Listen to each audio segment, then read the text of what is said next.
사도행전 1장 15절입니다. 15절부터 26절까지 말씀을 제가 받들어 읽겠습니다.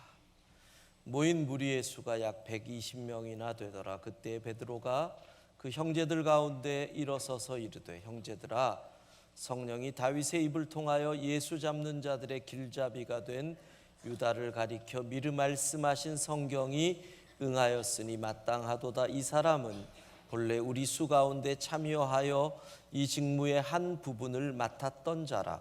이 사람이 불의의 삭스로 밭을 사고 후에 몸이 곤두박질하여 배가 터져 창자가 다 흘러나온지라. 이 일이 예루살렘에 사는 모든 사람에게 알리어져 그들의 말로는 그 밭을 아겔다마라 하니 이는 피밭이라는 뜻이라.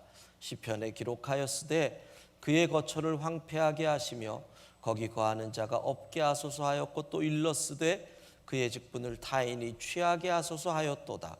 이러함으로 요한의 세례로부터 우리 가운데서 올려져 가신 날까지 주 예수께서 우리 가운데 출입하실 때에 항상 우리와 함께 다니던 사람 중에 하나를 세워 우리와 더불어 예수께서 부활하심을 증언할 사람이 되게 하여야 하리라 하거늘, 그들이 두 사람을 내세우니 하나는 바사바라 하고도 하고 별명은 유수도라고 하는 요셉이요, 하나는 matti아라.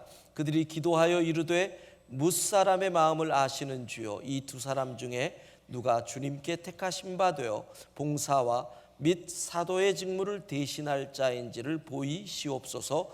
유다는 이 직무를 버리고 제 곳으로 갔나이다 하고, 함께 읽습니다. 제비뽀와 마띠아를 얻으니 그가 11 사도의 수에 들어가니라. 아멘. 가룟 유다에 대해서 오늘 성경을 보면 베드로는 이렇게 정리를 한마디로 하지요. 예수 잡는 자들의 길잡이가 된 유다. 스승 예수님을 배신하는데 앞장섰던 제자라고 요약을 합니다. 돈 때문에 자신의 은인을, 스승을 팔아먹은 사람이라는 뜻입니다.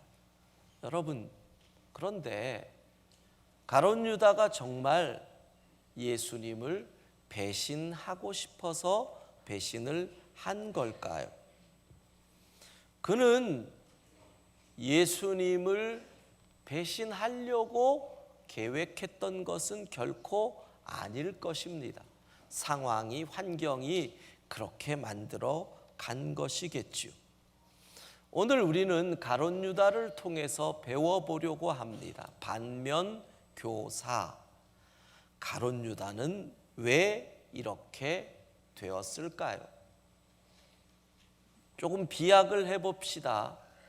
어느 큰 교회를 개척 멤버로서 열심히 신앙생활을 한 분, 그래서 남녀 선교회나 전도회 회장도 하고 직분을 맡아서 장로나 권사가 되고 교회에서 재정부장까지 핵심 역할을 했는데, 여러 가지 문제로 교회를 떠나게 됐을 뿐만 아니라 나중에는 신앙을 버린 사람이 있다고 해봅시다. 왜 그렇게 됐을까? 왜 그렇게 됐을까? 그거를 가룟 유다의 배반과 연결시켜서 한번 생각을 해보려고 하는 겁니다. 첫 번째로, 가룟 유다는 예수님을 따르는 목적의 변화가 없었습니다. 다시 말씀드리면, 처음 예수님을 따를 때의 목적이 시간이 지나면서 무엇인가 변화가 있어야 되는데 그 목적이 별 변화가 없어서 그는 결국 배신자가 됐다는 겁니다. 요한복음 12장에 보면 마리아가 예수님의 발에 향유를 붓는 사건이 나옵니다. 그때 가룟 사람 유다가 이 마리아를 향해서 비난을 합니다. 이것을 팔면 가난한 사람, 많은 사람에게 구제를 할 수 있을 것인데 쓸데없는 낭비를 하느냐? 그런데 성경은 그 유다의 마음 중심에 있는 욕심을 지적하고 있습니다. 요한복음 12장 5절 6절 같이 읽어봅시다. 이 향유를 어찌하여 300데나리온에 팔아 가난한 자들에게 주지 아니하였느냐 하니, 이렇게 말함은 가난한 자들을 생각함이 아니요 그는 도둑이라 돈꾀를 맞고 거기 넣는 것을 훔쳐가미러라. 유다가 처음 예수님을 따를 때 어쩌면 그분의 능력과 그분의 인기, 그분의 말씀이 좋아서 이분과 함께 가다 보면 나도 뭔가 좋은 일이 생길 것이다, 이분이 권력을 잡으면 나도 권력을 누리고 이분 때문에 돈도 벌 수 있을 것이다 라고 생각하고 그분을 따랐는데 3년의 공생의 기간 동안 가룟 유다는 그 목적이 변하지 않았다는 겁니다. 그 속에 돈을 향한 탐욕, 주님을 따르는 목적이 끝까지 바뀌지 않았다는 것, 이것이 문제였습니다. 왜? 우리도 처음에 교회에 나올 때 예수님을 믿을 때는 우리의 목적이 내 질병이 치유됐으면 좋겠다, 내가 사업이 잘 됐으면 좋겠다, 자녀가 직장을 얻으면 좋겠다, 마음의 평안을 얻으면 좋겠다, 밤에 잠을 잘 잘 수 있도록 좀 불면증이 치유됐으면 좋겠다, 이런저런 우리의 목적이 있어요. 그래서 교회를 나오는 것 나쁜 것 아니에요. 그러나 10년이 지나고 20년이 지나도 우리의 목적이 여전하다면, 변하지 않는다면 우리는 유다처럼 될 확률이 높다는 거예요. 예수님이 목적이 아니라 나의 목적을 위한 도구, 나의 목적을 이루기 위한 수단에 불과하면 수단은 언제든지 얼마든지 팔을 수가 있다는 거예요. 여러분 한번 상상을 해보세요.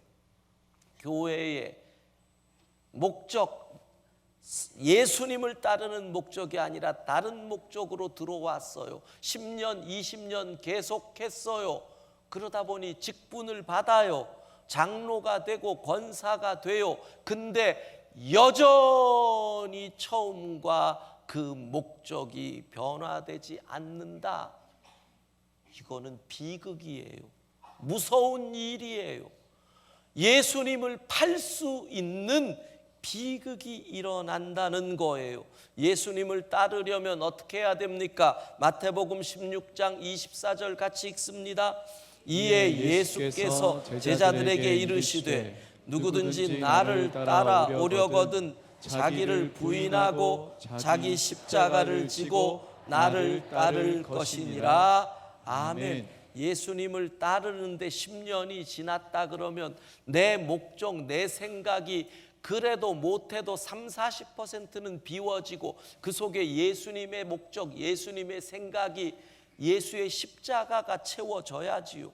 20년이 됐다 그러면 못해도 60-70%는 비워지고 그 속에서 예수님의 마음, 예수님의 생각이 들어가야 되는데 변함없이 자라지 않고 성숙하지 않고 그 자리에만 머물러 있다, 유다가 될 확률이 높다는 거예요. 여러분, 시간을 자랑하지 말고 여러분의 성숙함을 나타낼 수 있는 우리 모두가 되기를 소망합니다. 또 하나 유다를 통해서 배우는 것, 회개하지 않았다는 거예요. 어쩌면 거부를 했을까요? 주님이 계속 기회를 주셨어요. 회개해라.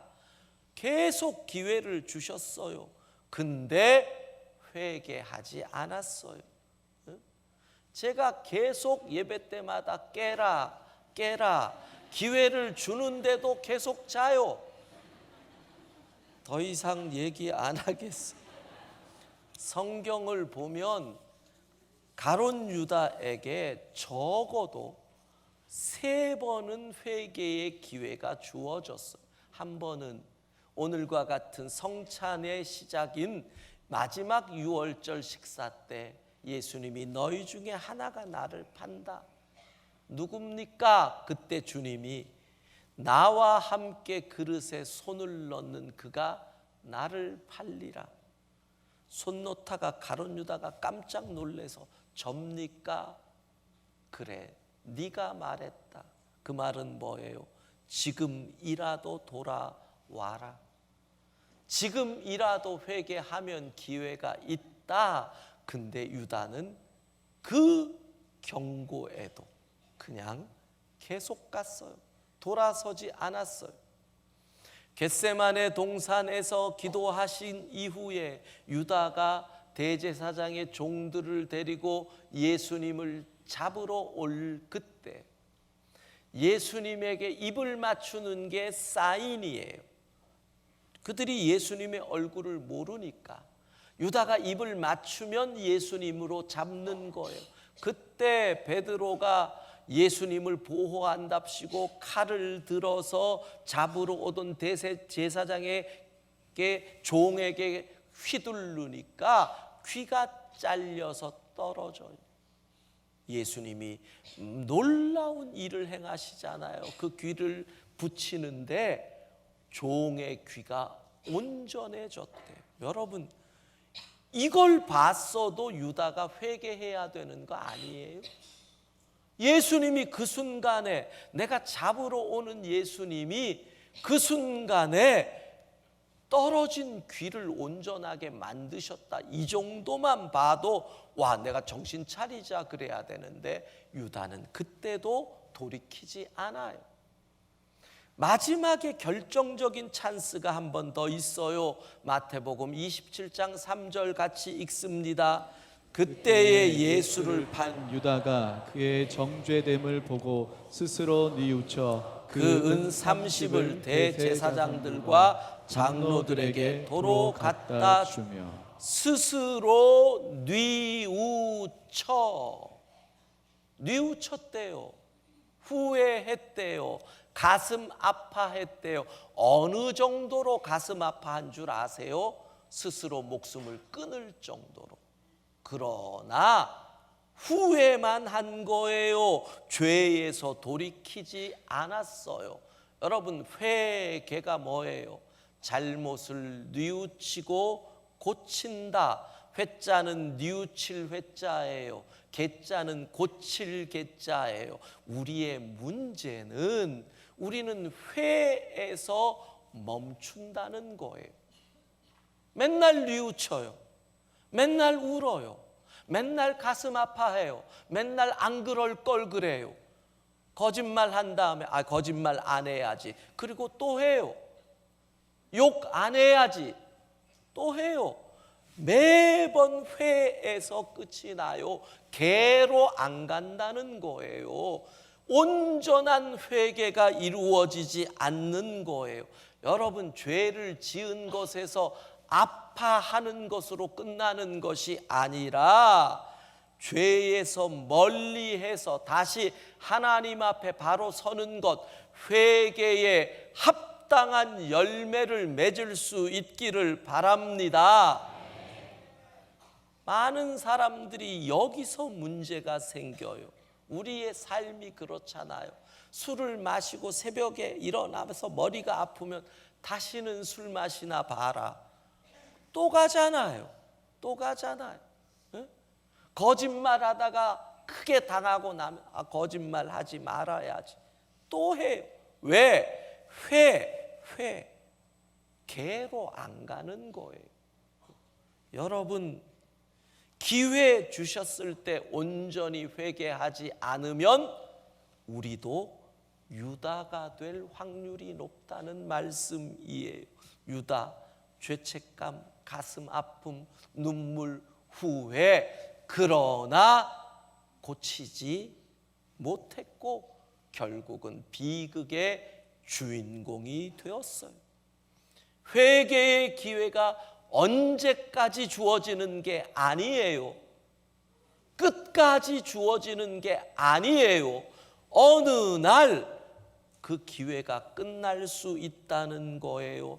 하나님이 우리의 가슴을 아프게 했을 때 그때 돌아서는 온전한 회개에 합당한 열매를 맺을 수 있기를 바랍니다. 오늘 우리는 성찬 예전을 행합니다. 성찬 예전을 통해서 먼저는 우리를 용서해 주신 주님의 사랑에 감격해야 합니다. 그리고 내가 이 사랑에 감격해서 예수님을 따르는 나의 목적이 바른가를 점검하는 겁니다. 그리고 날마다 후회하고 고치지 못하는 우리가 온전히 회개에 합당한 열매를 맺는 역사가 일어나기를 소망합니다.